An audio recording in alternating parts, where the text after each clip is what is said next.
Check out carmarshal.com. The link is in the description. They help support us. Tuesday, Wednesday, Thanksgiving Day, and Friday. There ought to be a way to prevent it from happening again. What should have been one weekend in jail ended with a funeral. Now a grieving family is suing, hoping for answers. The death happened in the Charlotte County Jail's medical ward. A 3-month investigation between Wink News and the Charlotte Sun newspaper reveals it's not the first time an inmate being treated by medical staff at the jail has died. Wink News investigative reporter Lauren Sweeney uncovers never-before-seen jail video, photographs, and interviews to help shed some light on what's happening. The fight was on, and once we got in, he was very strong. The inmate was crying real hard. And noticed that he was turning blue. Sorry to the family. I don't know, I'm sorry that happened. Definitely should not outlive your kids. And I hope I don't outlive any of my others. Tom Ireland's son Greg was an engineer in Wisconsin. Years after losing his job and moving in with his parents in Punta Gorda, things really went south for the 47-year-old.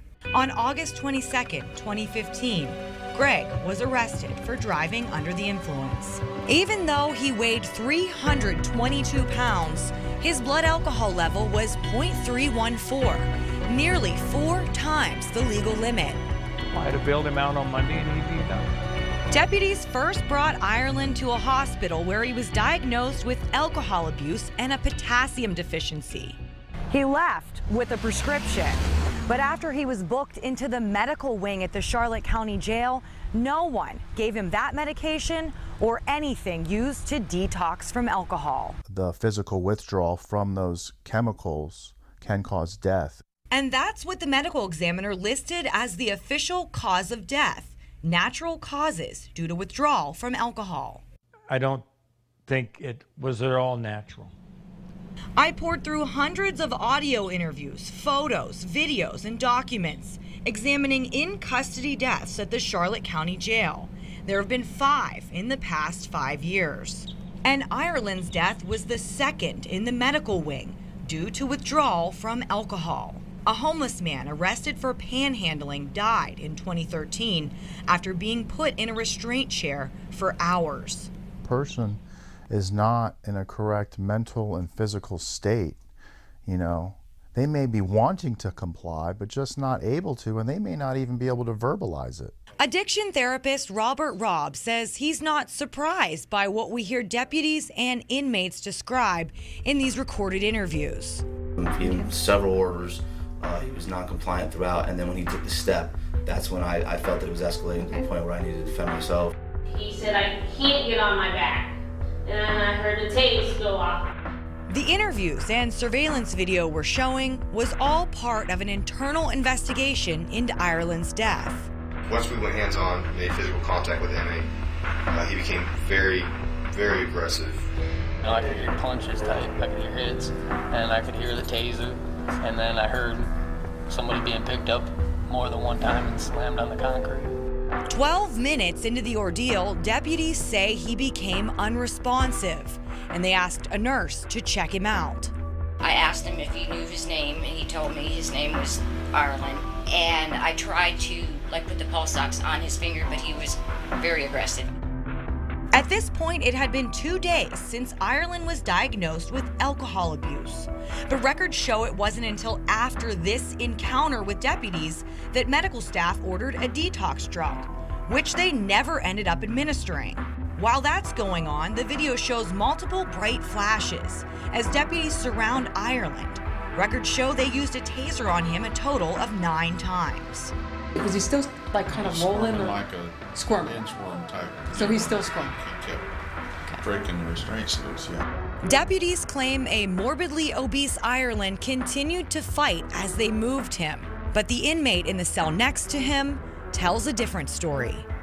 And they stopped right in front of my cell and put him down because they're having trouble carrying him. And he wasn't moving, he wasn't making any sound, he wasn't nothing. Ireland is moved to a cell with a camera for monitoring, but after 8 minutes, they realize the camera isn't working and move him again. And the moment he's moved into a cell with a functioning camera, you see him turned over and a spit mask removed from his face. I didn't see any chest rust, and his face was blue. His eyes were glazed over a little bit. And at that point, we laid him on his back, and I started chest compressions on him. Just never woke up. What wasn't followed through on? What went wrong? Because something was wrong.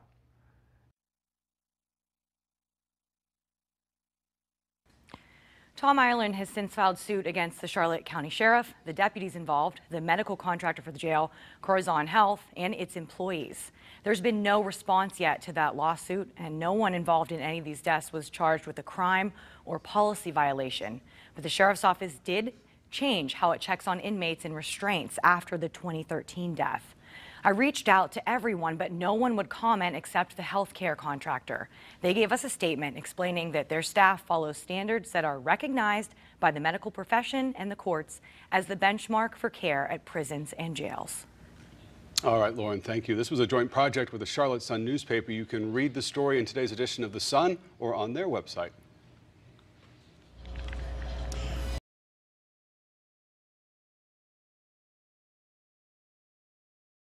The newspaper and Wink News finally did the stories on the jail deaths at the Charlotte County Sheriff Bill Prummell Jail. 5 deaths in 5 years. No outside investigation. Failure to treat. Detoxing inmate never received medication. By Ann Easker. Staff writer. Editors note this story was reported after a joint investigation between the Sun newspapers and Wink News. When Rob Tigros came into the medical wing of the jail on August 24, 2015, he said the pod looked like a murder scene. I walked in, I saw oxygen tanks and bloody gloves and defibrillator paddles and more bloody gloves and taser wire all over the place, he said. Inmates were screaming that the cops were murderers. Tigros said, that they killed an inmate who'd been carried out by EMS after a use of force incident. As a trustee in the medical wing of the jail, it was his job to hand out food, but some of the inmates wouldn't eat. They were too afraid to come to the door to take their food, he said. Too sad, too scared to even come to the door to eat. Later in the day, he also cleaned up the mess, he said. I cleaned up all the blood, he said. I can see where they let his head hit the ground as they carried him up the second floor hall down the stairs. I found blood and hair on the stairs. There was a lot of blood all over the place. It wasn't natural causes. The inmate, Greg Ireland, was still alive at that point, but he died 2 days later on August 26. He never. Failure 4. I don't know that there is one person to blame. I don't know where the chain fell apart, but at that medical facility is the place to start. I don't believe they did their job. Tom Ireland. Father of Greg Ireland. The Wink News story will air at 6 p.m. today. And can also be viewed online at www.winnews.com. Bottom line. The 2015 death of inmate Greg Ireland has sparked a lawsuit against the Charlotte County Sheriff's Office, its jail, and Corizon Correctional Health Care. The Sun newspapers and Wink News investigated the death. See more on page 5 and Viewpoint page 8. Tom Ireland of Port Charlotte looks over past Sun articles and files of his son, Greg, who died in August 2015 after an altercation with another inmate inside the Charlotte County Jail. Sun file photo. Woke up after the incident when he was shocked by a taser 9 times and restrained by multiple corrections officers. His death is the subject of a federal lawsuit filed in the Middle District of Florida, alleging failure to treat on the part of the jail's medical provider, Corizon, and its employees, Dr. Adamar Gonzalez, Nurse Margaret Bracey, and Nurse Zachary Heavener, deliberate indifference on the part of Sheriff Bill Prummell, excessive force on the part of 8 corrections officers, or wrongful death under state law on the part of both Corizon and Sheriff Prummell. Use of force incident. Jail records show Ireland was arrested for a DUI after getting stopped while swerving on Gasparilla Road around 2:25 a.m. on August 22, 2015. His BAC was .314, more than 3 times Florida's legal limit of .08. He was taken to the hospital prior to being booked into the jail, where he was diagnosed with alcohol abuse and hypokalemia, a potassium deficiency commonly seen with alcohol abuse which, if left untreated, can lead to cardiac abnormalities, according to Dr. Katina Matthews, Chief Medical Officer at Charlotte Behavioral Health Care. According to Ireland's medical records, he was administered potassium chloride and given a prescription to take orally every 12 hours for the next 30 days. A progress report in Corizon's records indicates Dr. Gonzalez was aware of the prescription, but there's no indication the drug was ever authorized or administered at the jail. Additionally, it does not appear Ireland was given any medication for alcohol withdrawal, which can cause agitation, hallucination, seizures, a high temperature and high blood pressure, all symptoms which may not show up until a couple of days after an individual has had their last drink. According to jail staff, there was initially no issue with Ireland. He talked with Corrections Deputy Brandon Schwartzentruber about football on Sunday night. Ireland was a big Wisconsin fan, his father said.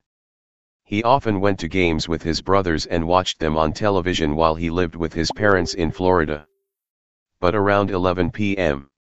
Sunday, Ireland started shouting to other inmates, and at 3:20 a.m., Schwartzentruber went with Nurse Heavener to see what the commotion was. Ireland's roommate, Taylor Weiser, said Ireland was throwing cups of water on him, and he wanted to be removed from the cell. They had Weiser step out while Schwartzentruber went to move his boat, a plastic shell with a mattress used as a bed. Ireland seemed anxious, jittery, and was sweating profusely.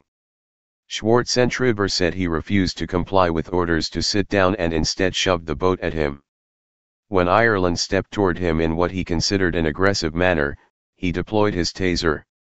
"For my safety and inmate Weiser's safety, I didn't want things to escalate," Schwartzentruber told major crimes investigators afterward. He then called emergency traffic and initiated another taser cycle, but Ireland reportedly pulled out one of the prongs. As officers arrived from other parts of the jail to assist, Ireland kept resisting, they said, later kicking, swinging, and attempting to bite them. "If you can imagine, like a fish flopping," Deputy Schwacko said, struggling to describe Ireland's actions. "Just rolling around." At one point, an officer yelled that Ireland was unresponsive, but by the time the nurse entered the room, he was alert and began swearing at her. Eventually, the officers put him in leg irons and an emergency restraint belt, with straps around his torso, midsection, and knees. They carried him downstairs after putting a spit mask on him, intending to put him under direct observation in a cell with a camera. 2 officers took his legs, 2 took his torso, and 1 stood behind to watch his head. According to Deputy Michael Burnett, they were careful for his safety. "We always carry inmates' feet first," Burnett said. "We don't use inmates as battering rams. We don't want to lead with their heads." Downstairs, the deputies took Ireland into cell 6, but Lieutenant Deborah Barrett informed them the camera wasn't working, so they moved him again into cell 3. By that time, he was no longer making noise. They took the spit mask off and found he was unresponsive. "His face was red, maybe a little purplish or something," said Deputy Albert Burrows. "Eyes were glassed over, and he appeared not to be breathing." The nurses and deputies started CPR while Charlotte County EMS was called. Once emergency personnel arrived, they took over and transported Ireland to Bayfront Punta Gorda, where he remained on life support for 2 days. Excessive force? The lawsuit filed by attorneys James Cook and David Lynn on behalf of Ireland's father states each of the officers involved in the incident either used force on Ireland without a penological purpose or failed to intervene to prevent others from doing so, though able. Lieutenant Tabitha Carter, who stayed in control to watch on camera, was not physically present but watched the use of excessive force by monitor and had the ability, by a word by radio, to stop the excessive force and failed to do so, the suit states. Violence by the others allegedly contributed significantly to the stresses of delirium tremens that caused Ireland's death. Crime scene photos of Ireland's body show bruising across his body and a gash on his forehead. Blood was spread across the floor of his cell. According to the autopsy, his sternum and ribs were fractured, consistent with vigorous resuscitative efforts. Although the officers recalled few words from Ireland throughout the incident, some inmates interviewed by major crimes remember differently. Lisa Sarles told investigators when officers told Ireland to get on his back, he said, "I can't, I just got tossed, and, I, expletive, can't, I, expletive, can't." Inmate Nicole Grookett told investigators even before the incident, when Ireland complained about an outburst by another inmate, an officer told him, "Go ahead, please bang on the door. Give me a reason." District Medical Examiner R.H. Imamai ruled Ireland's death natural, but questions remain. Rob Tygros believes Ireland was murdered. Sarles said one inmate called out, "You killed him," when the officers brought Ireland down the stairs. Ireland's father, Tom Ireland, said he's no expert on tasers or alcohol withdrawal, but something seems to have gone very wrong. "It didn't seem real natural to be tossed 9 times and stop breathing," he said. "You know, that didn't happen naturally." Mike Leoncio, a Tennessee-based consultant and law enforcement expert with 30 years in public safety service, said it's typically not recommended to deploy a taser against someone more than 3 times, or 15 seconds total, unless there are articulable facts that would justify the exposures. Those facts may include officers' safety, the safety of other staff and the safety of the person, who may be a threat to themselves. According to the officers, only 2 of the taser deployments were in probe mode. The other 7 were in drive-stun mode, which Leoncio said is intended more as pain compliance.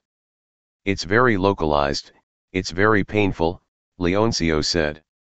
"It's designed more as a deterrent or distractionary sort of tactic. It won't incapacitate them." Leoncio said although tasers can affect the heart, it typically happens right away. If Ireland was able to pull one of the probes out as the officers indicated, it was probably not very effective. If cardiac arrest happens sometime later, it's probably not related to the taser, he said. "It's probably an underlying issue.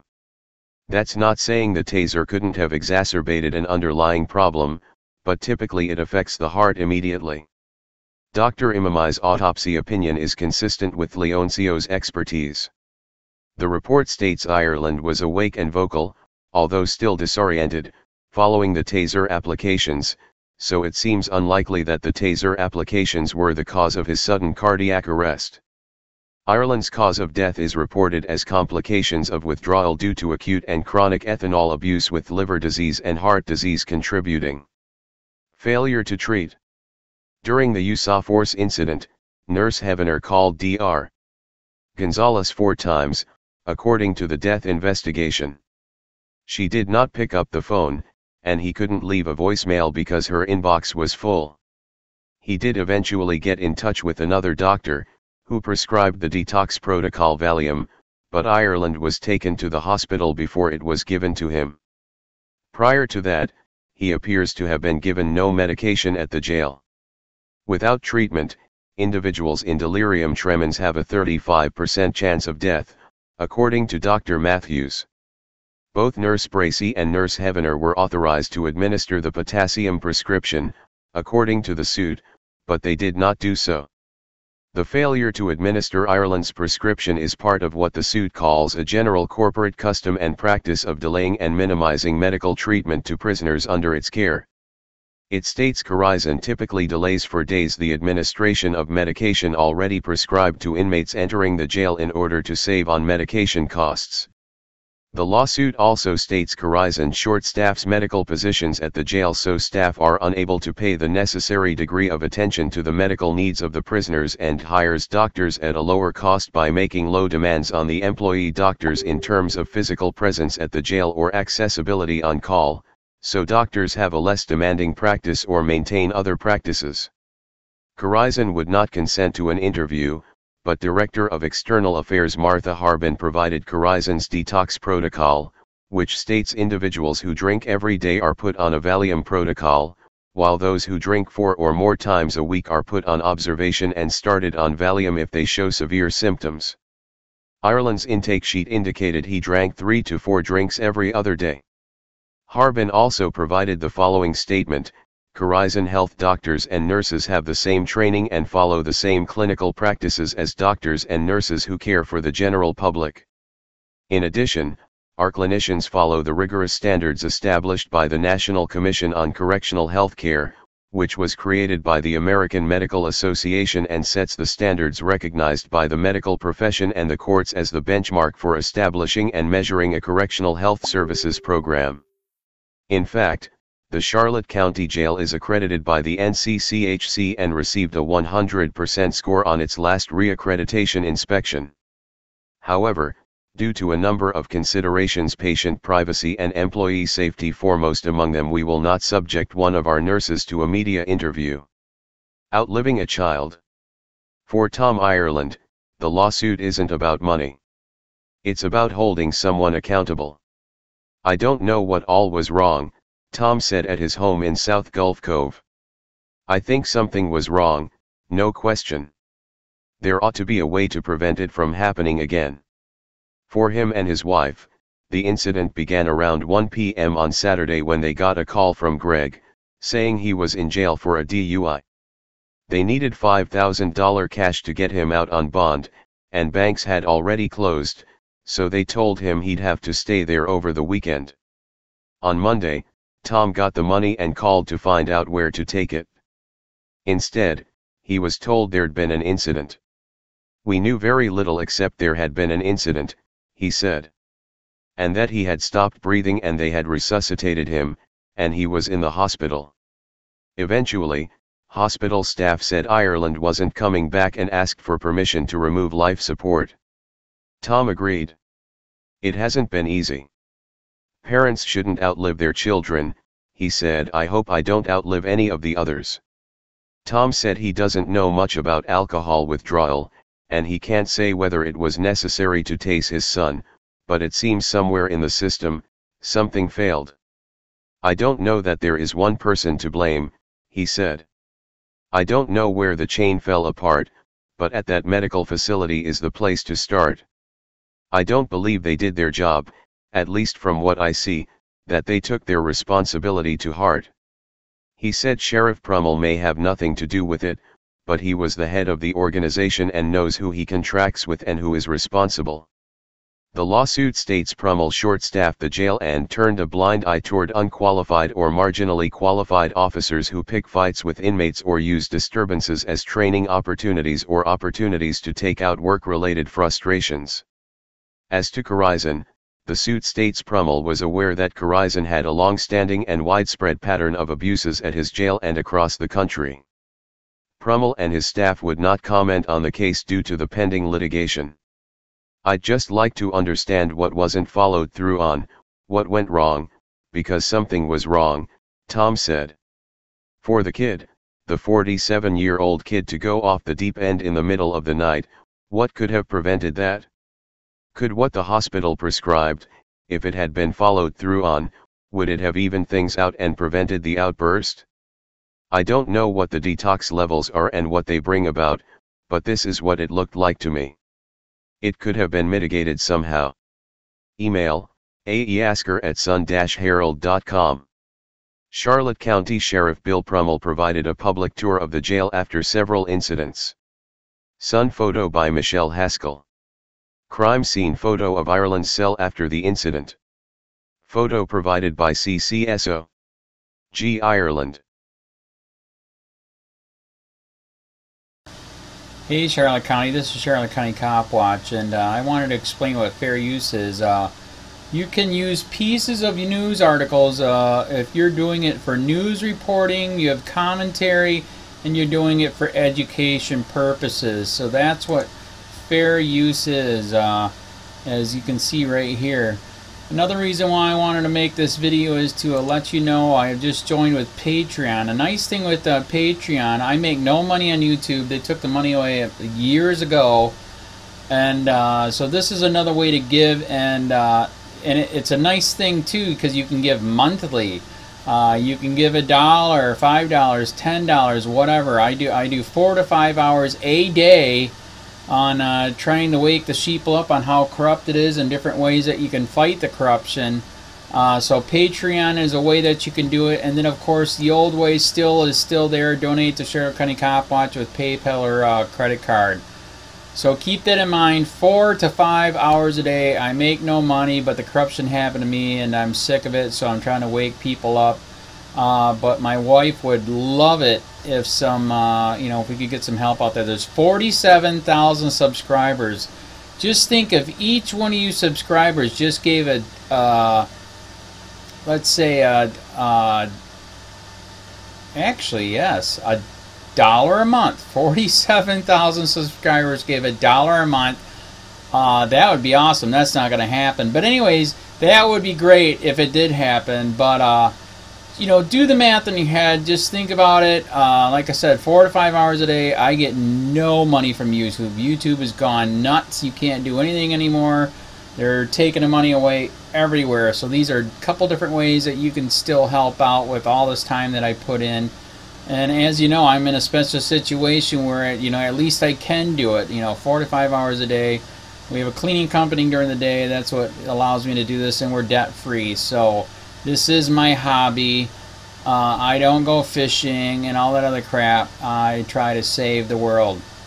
So help me out to make the wife happy, man. In fact, if you guys did give $1 a day, and there was 47,000 of you, and you did it, and each of you gave $1, and that was every month, oh my God, yes, I could quit. I could start suing them. Another idea too that we have is, if I got, some funds, we could actually contact everyone that has been ticketed and or arrested and put in jail and start sending them postcards to let them know we're here, and to see if everything went all right, and if it didn't, find out their story. So we could even do more investigations and more lawsuits. Lawsuits take money. So just think about that. 47,000 of you so far right now. $1 a day. $1 a month on Patreon, or $5 a month Patreon, 10, 20, whatever. Just do the math in your head. Help out. This is a lot of work every single day. Thanks.